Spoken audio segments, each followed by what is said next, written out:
नमस्कार पालको, स्वागत आहे आपल्या दत्ताचौले माहिती आपल्या यूट्यूब चॅनलमध्ये।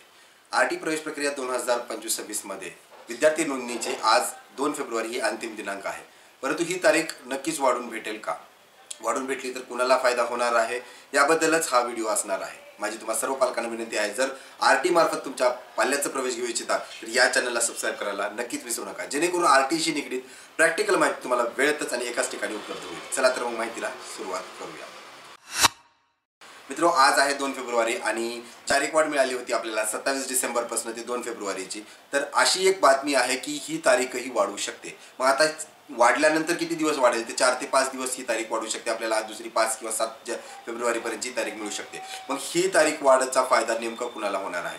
ज्यांचं कुणाचं भाडे करार राहिलेला असेल किंवा उत्पन्नाचा दाखल्यामुळे तुम्ही फॉर्म सबमिट करू शकत नसाल, तर अशा पालकांसाठी आता ही दिलासादायक बातमी राहणार आहे की तुम्ही तुमचं जे काही कागदपत्र प्रोसेसमध्ये आहे ते कंप्लीट करून घेणे आणि त्याच्यानंतरच तुम्ही डॉक्युमेंट हातात आल्यानंतर तुम्ही फॉर्म सबमिट करून घेणे।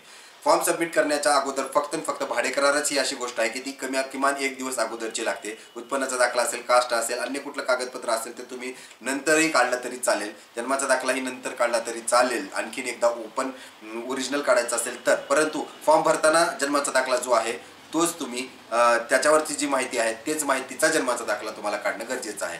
तर आशा करूया की ही जी काही तारीख वाढ आपल्याला संभाव्यता आहे की तारीख वाढ होणार आहे आणि ह्या तारीख वाढीचा फायदा ज्यांच्या कुणाचे कागदपत्र अडकलेले आहेत त्यांच्यासाठीच होणार आहे। आरटी आणि सरकारी योजनेबद्दल जर माहिती पाहिजे असेल तर चॅनलला सबस्क्राइब करायला विसरू नका। धन्यवाद।